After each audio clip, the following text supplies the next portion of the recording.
Kwa jina la Baba na la Mwana na la Roho Mtakatifu. Amina. Karibuni ndugu zangu katika kipindi chetu cha katekesi na sala, mafundisho ya imani, na kauli mbiu ya Mtakatifu Magdalena wa Kanosa, tuwashe moto wa upendo ili Yesu ajulikane na kupendwa. Jana tulitaja ishara na matendo mbalimbali yanayotumika wakati wa misa na maadhimisho ya kiliturujia. Pengine ni vyema tuanze kwa kuangalia tunaposema liturujia tunamaanisha nini? Liturujia ni huduma, utaratibu na kazi ya wokovu inayofanyika kwa ajili ya jamii na watu wote. Ni public prayer. Hutumia maneno na matendo ambayo humtukuza, humwabudu, humsifu, humshukuru na kumwomba Mungu. Wakati binadamu tunapofanya matendo hayo na kusema maneno hayo, Mungu tunayewasiliana naye hutumiminia baraka kwa njia ya Kristo na kwa njia ya muungano na Roho Mtakatifu. Baraka hizi hututakasa na kutuletea neema ya wokovu. Sio kila sala na ibada ni tendo la kiliturujia. Matendo ya kiliturujia ni misa takatifu ambayo ni adhimisho la mwili na damu ya Bwana wetu Yesu Kristo. Liturujia pia ni maadhimisho ya sakramenti zote za kanisa. Pia ni neno la Mungu na sala za kanisa. Wengine huziita Divine Mass, Divine Office, Breviary au masifu. Kwa sala hizi, Zaburi kama neno la Mungu husaliwa na kuimbwa na waumini waliokusanyika pamoja katika jina la Kristo, naye huwa kati yao.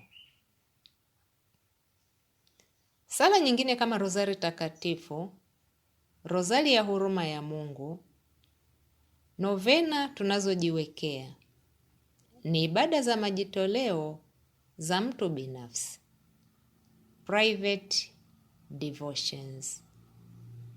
Japo nazo zinatufanya tuwasiliane na Mungu, lakini zinabaki kuwa sala binafsi za mtu pekee, si kama ilivyo misa. Rozari tunaweza kuisali tendo moja tukiwa tunatembea au tumelala na kuishia popote bila kuimalizia. Lakini misa ni mwanzo hadi mwisho kwa kufuata utaratibu uliowekwa.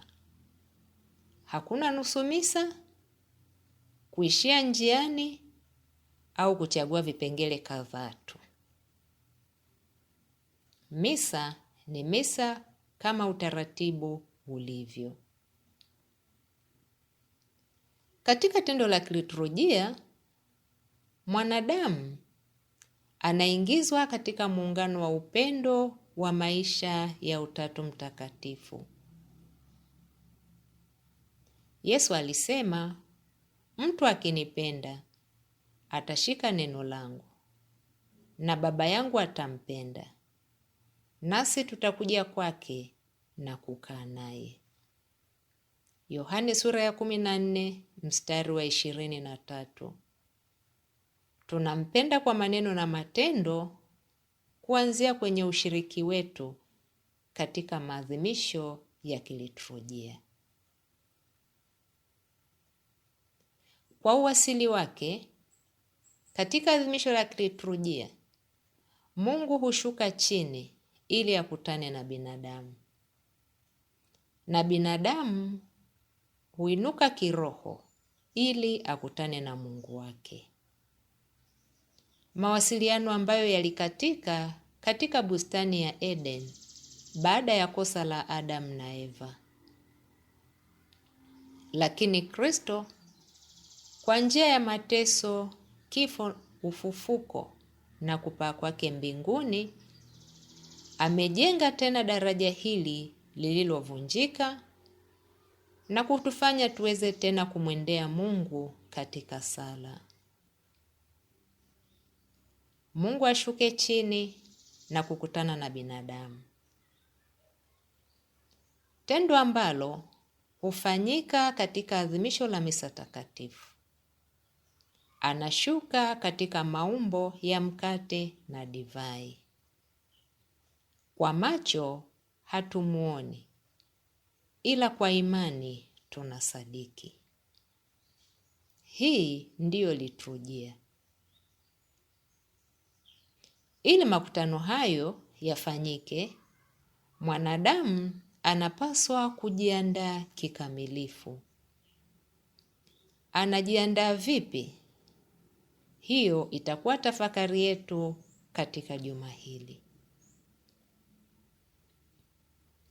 Tunapokuwa nje ya maadhimisho haya, baada ya kutumwa, nendeni kwa amani mkaitangaze Injili. Nendeni kwa amani mkamtukuze Bwana kwa maisha yenu. Ni Roho Mtakatifu ambaye huendelea kututakasa na kutuwezesha kushiriki katika utume wa Kristo kwa kutugawia vipaji vyake mbalimbali kulingana na mahitaji ya nyakati, ya kanisa, ya jamii na ya ulimwengu mzima. Wakorintho wa kwanza sura ya 12 mstari wa 1 hadi wa 11.